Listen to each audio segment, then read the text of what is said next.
G'day fellas and welcome to a casted game. We are here on a brand new patch to witness two civilizations fight it out on a brand new map. Have a look at this one. We are on Himayama with a little bit of a weird spawn happening in this game. Let's introduce our players. In the east of the map, in the color orange, playing as the Delhi Sultan at this game. We've got the other core, aka Don Ardi. And in the west side of the map, in the color green, playing as the Holy Roman Empire. We've got Fitzy here. Ladies and gentlemen, welcome to Himayama, one of the brand new maps for Age of Empires 4 and its expansion pack, The Sultan's Ascent. If you're enjoying this Age of Empires 4 content with an early double scout opening, make sure you leave a like on the video. It really helps out the traction of the channel. Let's get into it. We got ourselves a good old-fashioned matchup. This matchup takes me back. I remember at my very first LAN for Age of Empires 4, playing up against Nilly on Hill and Dale in this matchup. We were at N4C. The Nilly's Apartment Cup for Age of Empires 4. We're in Berlin. It was in the heat of COVID. I remember the heat of COVID. I don't know if heat is the right word, but it was in the peak of COVID.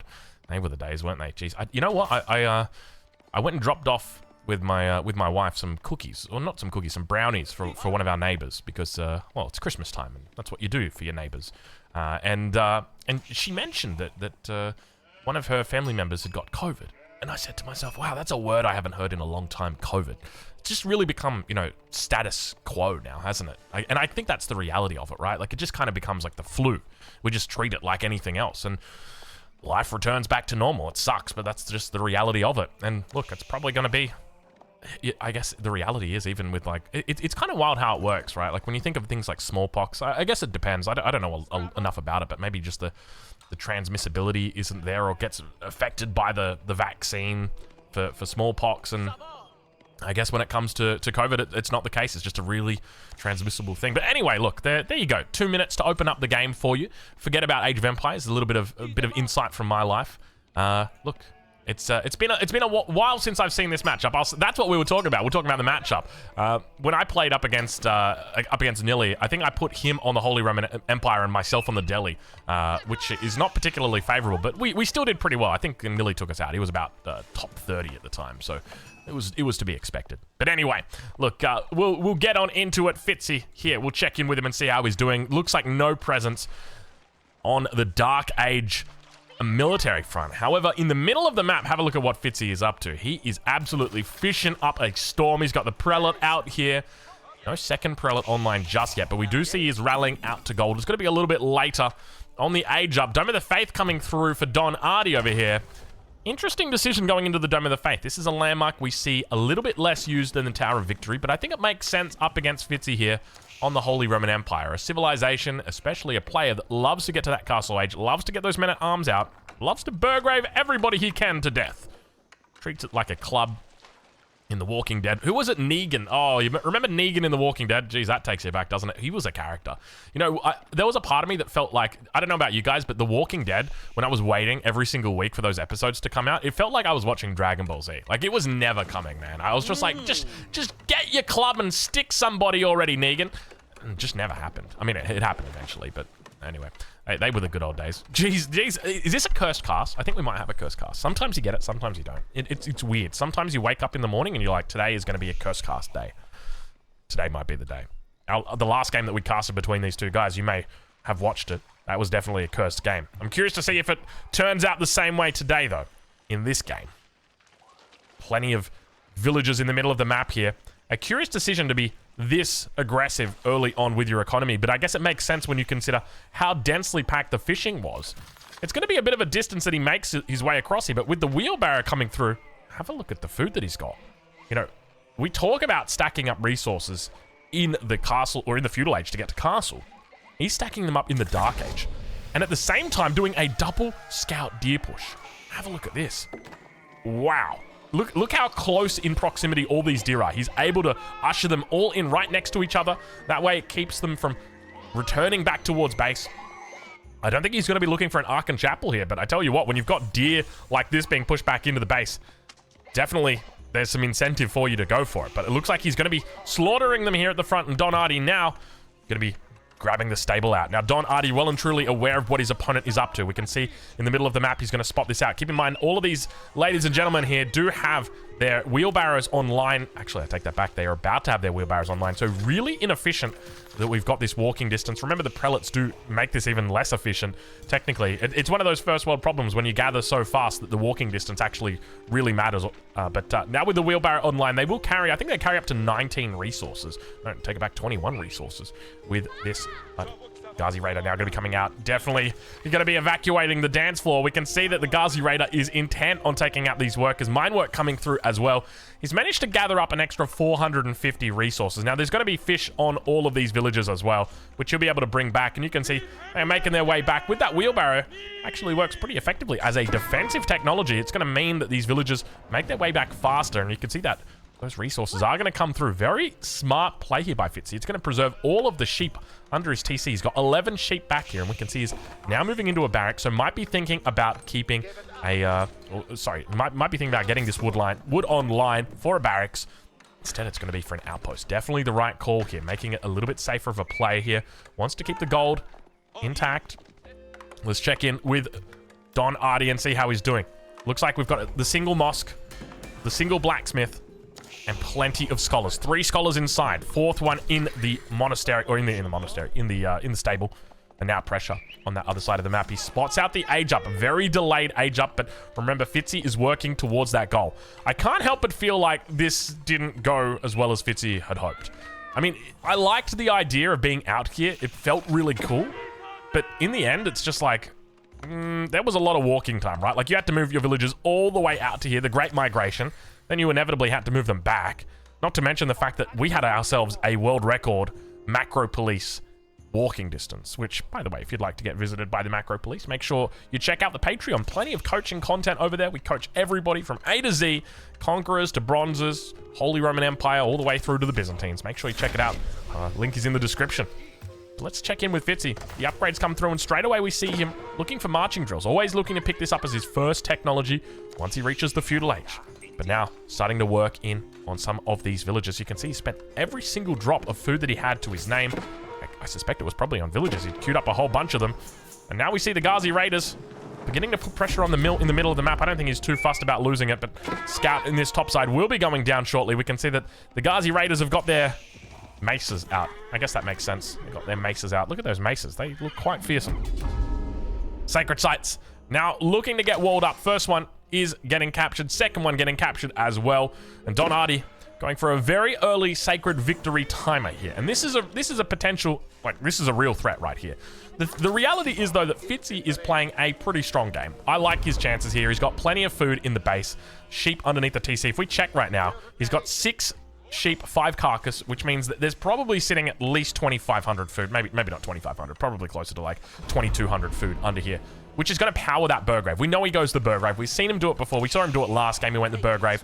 This game, I suspect he's probably going to be teeing it up. But you can see already from the delay in this age up, it's not the quickest Burgrave. Definitely leaves a bit to be desired. I think if there's one reason why he did what he did, it was because he can front load a lot of that food. It means that instead of getting out onto the map, you know, looking to try and take control of his own berries or his deer or the boar, he's able to just kind of stay in his base and chill out. And that's a smart move. That's something I've been theorizing with as well, playing the Juicy Legacy. I love going for 2 TC with them, and one of the things that I've been considering is maybe I want to start taking berries first. That way I can always fall back onto my sheep underneath my town center when I get pushed.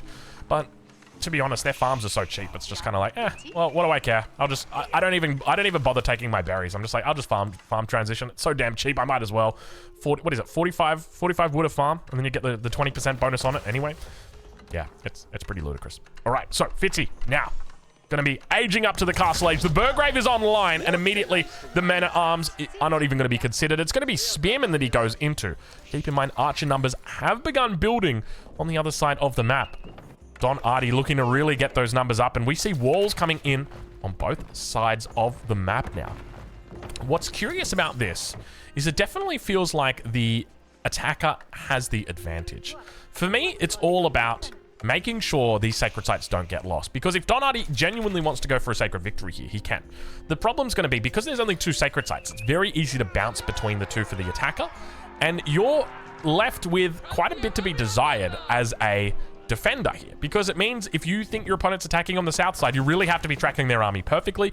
I'm almost tempted to say maybe look to throw down an outpost in the middle just so that you can get really good coverage, like an outpost here so it's harder to take out, just so that you can get a bit of an idea on where that army is going. Because the reality is, if you get onto this sacred site and you get in here, it's only going to be a couple of seconds before you take complete control of the sacred site, and then your enemy's going to have to push in. You can block the gate, they delete the wall, you're still standing strong around the perimeter. You're going to neutralize that sacred site, and Don does the right thing. We start to see walls, or rather outposts, coming up for him. This is exactly the right call. He's got the military number advantage at the moment, but expect that to swing very quickly in favor of Fitzy once the fights begin to happen. Remember, he's got those stronger units playing in the castle age. Veterancy has come through for the spears. Expect to see men-at-arms out shortly as well.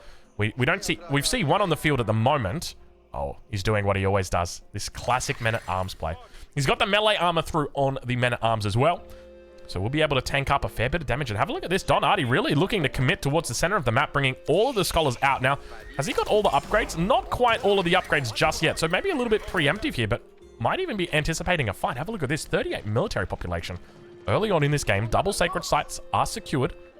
And behind the scenes, the men-at-arms comes out, but does spot... Oh, it spots the mill. Spotted the villagers as well, but he's just going to do a little bit of a run-by. Not paying 100% attention. Scouts in position as well. Outpost will come up as the relics look to get picked up. He's got 3 already in his possession. 1 in the bag at the moment. Second one will be coming in on this outpost shortly. Expect to see a 3rd outpost coming up as well. And now the Spearmen looking to siege this sacred site on the south side. And we can see immediately Don going to be turning towards the sacred site. A single spear stands upon it, but of course it will be quickly neutralized, and that will pause the sacred timer for a little bit. We're at 6 minutes 30 at the moment.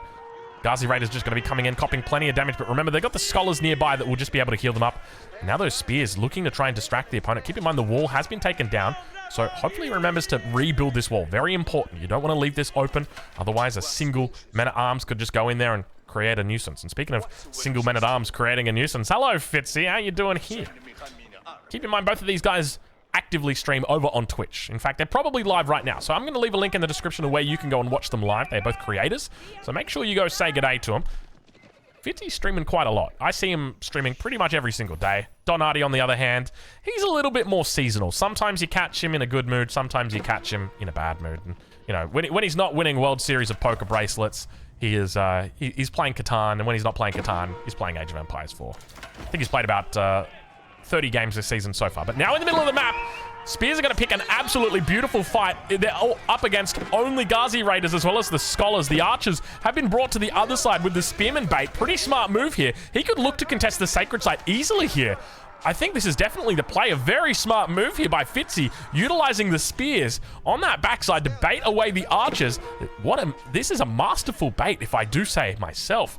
And I'm an expert on the subject. But now, Spearmen looking to come out, looking to close out against these outposts. Sacred Site to the north, pretty uncontested at the moment. And Fitzy can't help but feel like you might be making a little bit of a mistake. If you just breach this wall, there'd be nothing here to deal with you. I mean, granted, you'd probably get very good trades up against the Ghazi Raiders until the Scholars manage to out-heal your DPS, but you've got big deeps on this. You got 33 damage and attack up against a unit with 0 melee armor. You would be making very quick work of this, but speaking of quick work, it looks like we got a third relic that's coming up. Gonna look to try and do a bit of a defensive wall along the Ghazi Raiders. Oh, it was close, but Don Artie manages to catch it before it pops. Very, very fortunately. And now, towards that top side, he begins posturing. Look at it. He's making only spears, by the way. Literally 100% spears. We thought it was going to be men-at-arms. He says, actually, Drongo, I'm a bit more of a spear enjoyer over here. Look at this. The numbers are really starting to rise. He's up to 35 spears now. Slowly closing in on that enemy. Now, we don't see any ranged armor coming through just yet from him either, but he's doing work with these spears. Remember, spears have got a lot of siege damage per capita. When I say per capita, I mean like per cost. You know, as a form of like, what's the word? Pound for pound sieging, spears are really good because they do the same amount of siege damage. They do 16 torch damage, and that's what a men-at-arms does. And so the men-at-arms cost twice as much, well, not twice as much, but almost twice as much as a spear. So it's got a less effective amount of siege. But now on the south side, we've got ourselves some Ghazi Raiders fighting up against the spears, standing on that sacred site. He's going to need to call the archers. Nothing nearby at all. We'll look to do a little bit of a loop around and pick off that individual spear. Needs to bring these spears back onto the sacred site. In the north side, though, looks like the spears are cleaning up the Ghazi Raiders, and we have seen a 100% spearman combo coming out from Fitzy here, actually doing work. Manages, looks like in the end, for those Ghazi Raiders to clean up, but Don Artie managing to stay alive. Archers now starting to come down and approach this bottom side. There's the massive archers you were looking for, and you can see a single mistake from Fitzy may end up costing him the game. 3 minutes and 46 to go. Sacred site now down to half a capture. Now we'll resume. Spearmen, nowhere to go at this stage of the game. You could look to mix in Lance Connect, but to be honest, it's probably just better off mixing in Men-at-Arms at this stage. Going for some sort of blend, like a 50-50 blend, but now the Castle Age has come online. I mean, realistically, all Don needs to do is keep making archers, but I'd be switching into crossbows as well, just fearful of Men-at-Arms, so that would always be a consideration. Have a look at this. In the west side of the map, there is a single siege workshop that slowly progresses towards its target, a mangonel. Spearman, mangonel, a tale as old as time itself. This could be it. Pressure once again towards that top side. Don Artie, not a whole lot of units in position. Keep in mind those archers were on the south side, and this is exactly what I was fearful of. The fact he's able just to ping back and forth between these two. He needs to block the gate. Needs to get spears over here. He's got a couple of archers. Remember that mangonel is yet to come out, about to arrive on the battlefield, but still needs to get out here. He doesn't want to lose the massive spears. Really needs to keep this alive before he contests it. But now, this could be the difference between the game. I'm almost tempted to say wait for a second mango. The second mango actually gives you a lot of flexibility as well, because the second mango basically means that your opponent can't heal through your damage, and that's what I think is important. If you've got that second mango, and he is going to go for it, this is definitely the right call. So doing the right thing. I'm loving this style. I'm going to be honest, I am impressed by what Fitzy is pulling out right now. This is absolutely awesome to see. I think what's really important is you don't want to show this mangonel. Do not let your opponent know that there is a mangonel on the field, because as soon as that mangonel comes out, what he's going to do, throw down a siege workshop and immediately put a scholar inside and start spamming springles. You need to take your opponent by surprise. You've already picked up 4 relics. You're in a decent spot this game. The villager count's pretty even here. Now the spears move forward, but a mangonel shot does come out, manages to hit a lot of the archers. The spearman number is looking significant. He's going to look to focus down the palisade wall. Keep in mind that second mangonel is now rolling out off the blocks here. It's going to need a response coming through from his opponent. Do we see it? Not yet. We don't see the siege workshop at this stage. Meanwhile, behind the scenes, the sacred site victory is now coming through. Mangonel shot goes a little bit wide. Needs to be careful from that top side. More units starting to rally through. We're entering into the cinematic mode. 2 mangoes on the field. Third one coming out shortly. Ghazi Raiders could come around the backside. Could look to make a little bit of a problem here for Fitzy. More mango shot comes off. He needs to make sure he's not losing out these spearmen. Needs to bring these mangoes in. Needs to be going for these double shots. And there we go. Nice big shot off towards the gates. It's decent. Ghazi Raiders. Ghazi Raiders. Ghazi Raiders cleaning up that second mangonel. This could be a massive problem for him. And unfortunately, all of the archers move towards the middle. Villager's going to get pulled as well. They look to bring out the siege. And now Don Artie says, we're going to do it the good old-fashioned way, baby. The villagers are coming out to play. You brought your vills to the middle. Guess who's bringing their vills to the middle? And now with the mangonels all down, Don Artie says good night, sweet prince, to what was a potential beautiful counter strategy to what his opponent was throwing down. Keep in mind those double mangonels should have been able to one-shot the majority of these villagers here had they seen them coming through. And now Don on the front of the line looks to begin gathering up stone, and he says, I don't care right now. He is singing like a KFC ad in Australia. I don't know if you guys get those KFC ads. I do. It's like a 5-second ad. It's just like, I don't care. It's like, KFC, buy a zinger. Like, okay. Sounds good. This has been your KFC sponsorship, brought to you by the Drongo. Anyway, mangonel continuing to fire off. Men-at-Arms finally going to be joining the queue here. He's like, oh, okay, you know what? We might actually start making that unit that is considered by many to be absolutely broken. Lancers finding another connection with the mangonel. Third one gets taken out. Fourth one is online. Villagers a little bit of a roundabout towards the top side. Villagers camping out with the relic on the sacred side with the scholar. 60 seconds less rather. We got 30 seconds to go.